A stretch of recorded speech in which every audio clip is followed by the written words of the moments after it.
Assalamualaikum warahmatullahi wabarakatuh. Halo teman-teman, pada kesempatan kali ini kami dari kelompok 2 akan menampilkan video yaitu tentang aliran behavioristik. Sebelum lanjut ke pembahasan, kami akan memperkenalkan anggota dari kelompok 2 terlebih dahulu. Yang pertama ada Alfian Muhammad Sya'ban, yang kedua Arum Puspitarini, yang ketiga Dea Ayu Kirana, dan yang keempat Farhan Nur Januarto.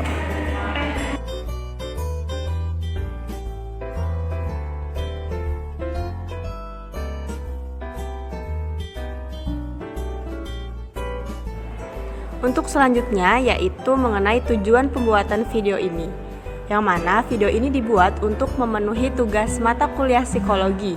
Di samping itu, pembuatan video ini juga ditujukan untuk mengedukasi teman-teman sekalian dalam materi psikologi behavioristik. Nah, sebelum lanjut ke pembahasan inti, apakah teman-teman terlintas dalam pikiran teman-teman mengenai apa itu behavioristik?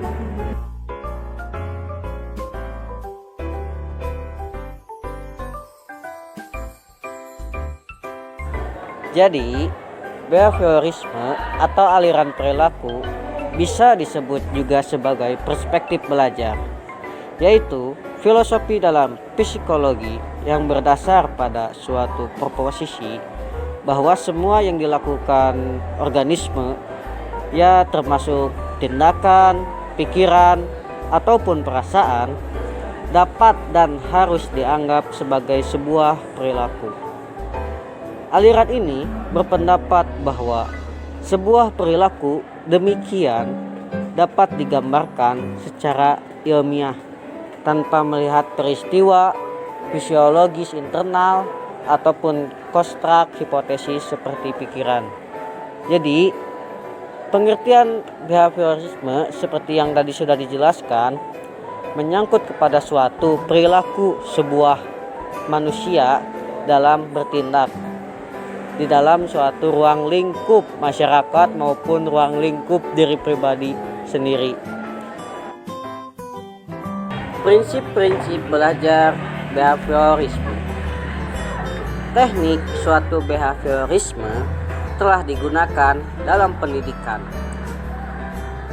Penggunaan teknik ini membutuhkan suatu waktu yang cukup lama.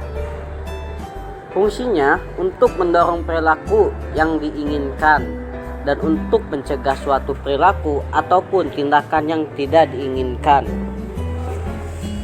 Di dalam prinsip-prinsip behaviorisme ini, kita akan mengenal yang namanya suatu stimulus atau respon. Stimulus adalah apa saja yang diberikan guru kepada siswa, misalnya alat peraga, gambar, atau carta tertentu dalam rangka membantu belajarnya. Sedangkan respon adalah reaksi siswa terhadap stimulus yang telah diberikan oleh guru tersebut. Reaksi ini haruslah dapat diamati dan diukur.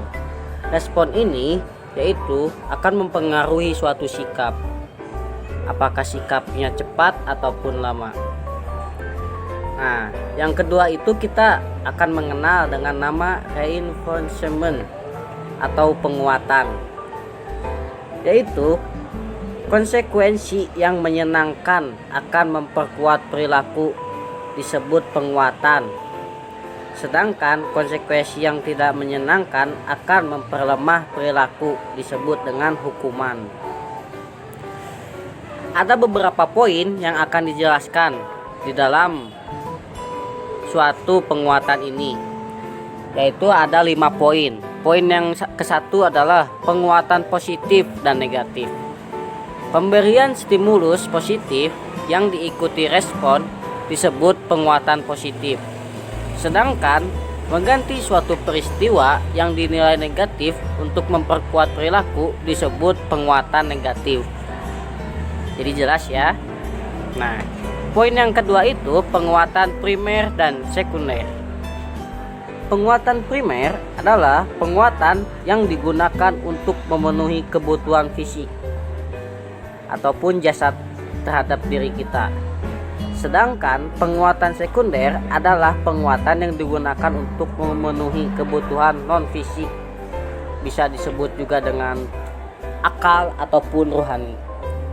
Poin yang ketiga yaitu kesegaran memberi penguatan. Penguatan hendaknya diberikan segera setelah perilaku muncul karena akan menimbulkan perubahan perilaku yang jauh lebih baik daripada pemberian penguatan yang diulur-ulur waktunya. Poin yang keempat yaitu pembentukan perilaku. Menurut Skinner, untuk membentuk suatu perilaku seseorang diperlukan langkah-langkah berikut. Yang pertama itu ada langkah mengurai perilaku yang akan dibentuk menjadi tahapan-tahapan yang lebih rinci. Yang kedua, menentukan penguatan yang akan digunakan. Dan yang ketiga itu, penguatan terus diberikan apabila muncul perilaku yang semakin dekat dengan perilaku yang akan dibentuk. Nah, itu mengenai pembentukan perilaku, poin yang keempat. Nah, tadi poin yang kelima yaitu kepunahan atau extinction. Kepunahan akan terjadi apabila respon yang telah terbentuk tidak mendapatkan penguatan lagi dalam waktu tertentu. Jadi, suatu respon ataupun sikap tidak akan bisa terrealisasikan jika tidak ada suatu tindakan. Sikap dan suatu respon itu lahir akibat dari pemahaman. Nah, sikap baik atau buruk bisa dilihat dari suatu pemahaman baik ataupun pemahaman yang buruk. Sekian itu penjelasan mengenai prinsip-prinsip belajar behaviorisme. Untuk selanjutnya yaitu mengenai hukum-hukum teori behavioristik, yang mana berdasarkan buku Theories of Learning karya Helgen Hahn, bahwa hukum-hukum teori behavioristik ini mempunyai 4 hukum. Yang pertama ada hukum kesiapan, kemudian yang kedua hukum latihan, ketiga hukum efek, dan yang keempat yaitu adalah hukum sikap. Nah, yang pertama adalah hukum kesiapan, di mana kegiatan pembelajaran pada teori behavioristik ini akan memberikan hasil maksimal jika ada kesiapan dari pendidik maupun para peserta didik. Kemudian yang kedua yaitu hukum latihan, di mana di dalamnya itu akan semakin banyak latihan secara kontinu dan terukur, maka semakin pula besar peluang untuk berhasil. Kemudian yang ketiga adalah hukum efek, di mana adanya efek yang dirasakan para peserta didik usai belajar itu akan memotivasi dirinya untuk terus belajar. Seperti contoh, seorang peserta didik akan merasa bangga dan bahagia usai memperoleh hadiah berupa seperangkat alat ukur matematika usai berhasil mendapatkan nilai sempurna di ujian matematika, yang mana efek tersebut dapat memotivasinya untuk terus belajar dengan giat. Kemudian hukum yang terakhir adalah hukum sikap, di mana di dalamnya akan ada perubahan sikap yang akan dipengaruhi oleh hal-hal yang didapatkan peserta didik selama kegiatan pembelajaran.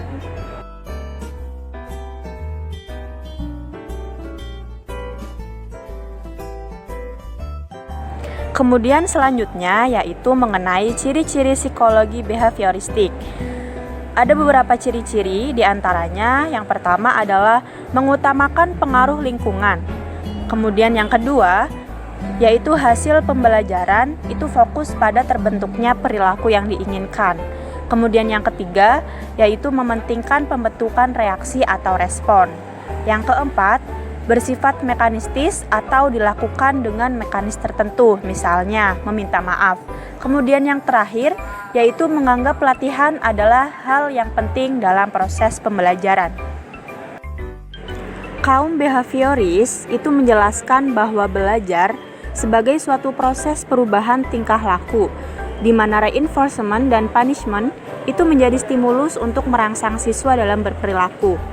Pendidik yang masih menggunakan kerangka behavioristik itu biasanya merencanakan kurikulum dengan menyusun isi pengetahuan menjadi bagian-bagian kecil yang ditandai dengan suatu keterampilan tertentu. Kemudian, bagian-bagian tersebut itu disusun secara hierarki dari yang sederhana sampai yang kompleks. Teori behavioristik juga banyak dikritik karena seringkali tidak mampu menjelaskan situasi belajar yang kompleks. Sebab, banyak juga variabel atau hal-hal yang berkaitan dengan pendidikan yang dapat diubah menjadi sekedar hubungan stimulus dan respon.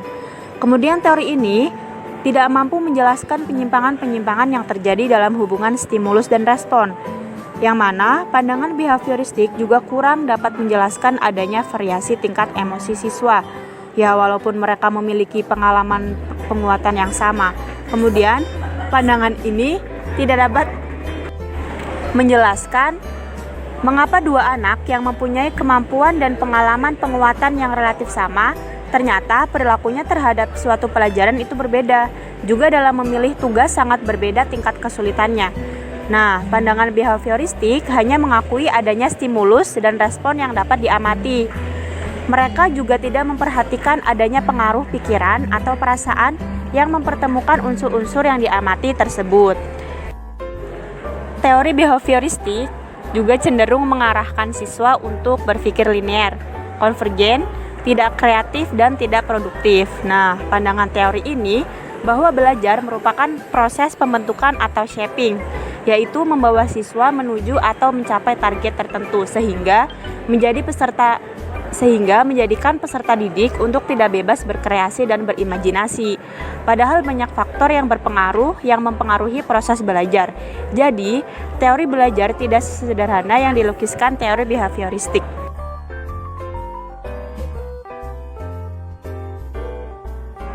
Baik, ada beberapa kelebihan dari teori behavioristik, tapi saya hanya mengambil dua. Yang pertama, kelebihan yang pertama yaitu sangat cocok untuk memperoleh kemampuan yang membutuhkan praktek ataupun pembiasaan. Dengan bimbingan yang diberikan secara terus-menerus akan membuat peserta didik paham sehingga mereka bisa menerapkannya dengan baik. Dan adapun yang kedua, materi yang diberikan sangat detail. Hal ini adalah proses memasukkannya stimulus yang dianggap tepat. Dengan banyaknya pengetahuan yang diberikan, diharapkan peserta didik memahami dan mampu mengikuti setiap pembelajarannya.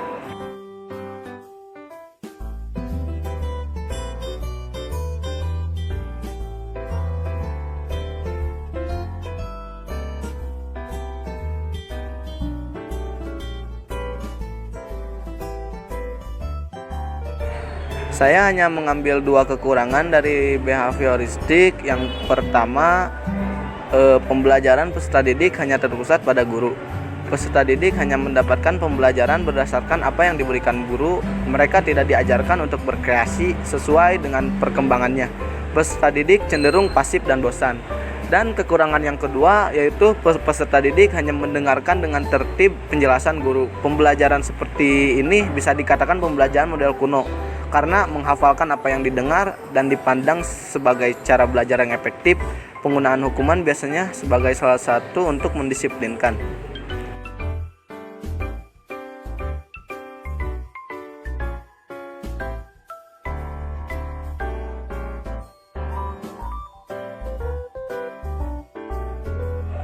Ada banyak sekali contoh penerapan teori belajar behavioristik dan saya hanya mengambil satu daripada contoh behavioristik, yaitu contohnya adanya sistem poin ketika siswa melakukan pelanggaran terhadap aturan-aturan di sekolah.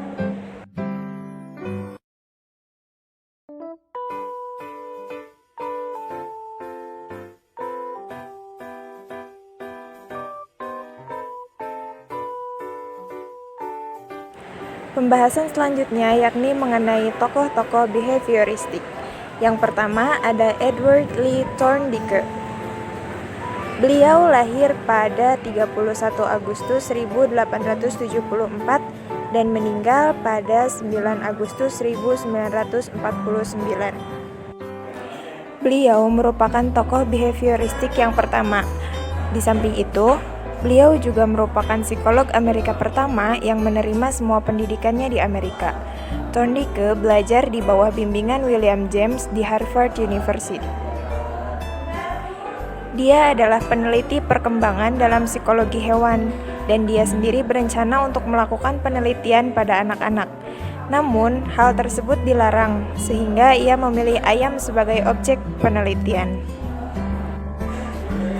Thorndike menciptakan teori pembelajaran mekanis dan objektif yang berfokus pada perilaku yang terlihat.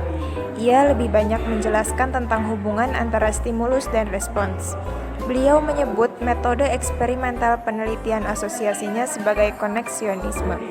Posisi ini merupakan perpanjangan dari filosofi komunikasi lama yang didasarkan pada hubungan antara situasi dan respons. Beliau percaya bahwa perilaku harus terus direduksi ke tahap yang paling sederhana, stimulus, respons, kesatuan. Kesatuan respons stimulus adalah elemen perilaku, dan itu adalah dasar dari perilaku kompleks yang dibangun. Thorndike mengeksplorasi pemahaman hewan melalui laporan Romanes dan Morgan. Laporan tersebut menjelaskan bagaimana kucing dan anjing membuka kait pada pintu kotak palet. Thorndike adalah alat untuk penelitian. Oleh karena itu, beliau menulis dalam penelitian ini pelekatan dan peniadaan. Tokoh selanjutnya yakni Ivan Pavlov. Ivan Pavlov lahir pada 14 September 1849 dan meninggal pada 27 Februari 1936. Pavlov lahir di kota Ryazan di Rusia Tengah dan merupakan anak tertua dari 11 bersaudara. Ayahnya merupakan pendeta desa. Beliau melakukan 3 hal dalam warisan karirnya. Bagian pertama membahas mengenai fungsi saraf jantung dan bagian kedua membahas tentang kelenjar pencernaan utama. Pavlov memenangkan hadiah Nobel pada tahun 1904 untuk penelitiannya yang luar biasa. Bidang penelitian ketiganya adalah studi tentang pengkondisian yang membuatnya mendapatkan posisi gemilang dalam sejarah psikologi. Seperti banyak ilmuwan, penelitian Pavlov tentang pengkondisian ini tidak sengaja. Salah satu aspek dari penelitian ini berkaitan dengan sekresi air liur saat anjing memasukkan makanan ke dalam mulutnya. Pavlov menyebutnya refleks tubuh. Pavlov juga memuji upaya Descartes untuk mengembangkan ide reflektif ini 300 tahun lalu. Eksperimen Pavlov sederhana saja. Ia mengambil sepotong roti, lalu menunjukkannya kepada anjing. Sehingga pada suatu saat anjing tersebut mulai mengeluarkan air liur.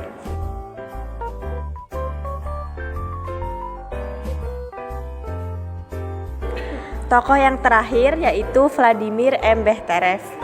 Beliau adalah tokoh behavioris yang ketiga, yang mana menerima gelar dari STS Military Hygiene Academy, Petersburg pada tahun 1881. Vladimir kuliah di Universitas Leipzig bersama Wengter. Beliau mengambil kursus tambahan di Berlin dan Paris. Kemudian kembali ke Rusia untuk mengajar di Universitas Kazan sebagai dosen penyakit mental.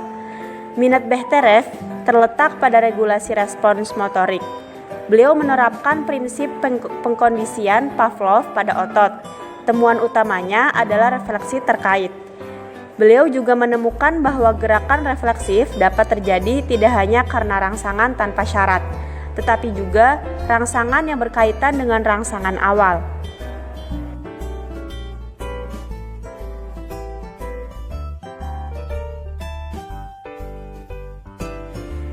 Setelah pemaparan materi tadi, akhirnya kelompok kami menyimpulkan bahwa behavioristik merupakan suatu aliran perilaku yang menyatakan bahwa segala sesuatu yang dilakukan organisme harus dianggap sebagai perilaku. Contoh behavioristik adalah adanya sistem poin ketika siswa melakukan pelanggaran terhadap aturan-aturan di sekolah. Beberapa tokoh aliran behavioristik diantaranya adalah yang pertama, Edward Lee Thorndike. Yang kedua, Ivan Petrovich Pavlov. Dan yang terakhir yaitu Vladimir M. Bechterev. Cukup sekian pemaparan materi mengenai psikologi behavioristik dari kelompok kami. Mohon maaf apabila banyak kekurangan, karena kekurangan datang dari kami dan kesempurnaan hanya milik Tuhan semata. Terus semangat dan sukses untuk kita semua. yakin usaha sampai. Billahi taufik wal hidayah. Wassalamualaikum warahmatullahi wabarakatuh.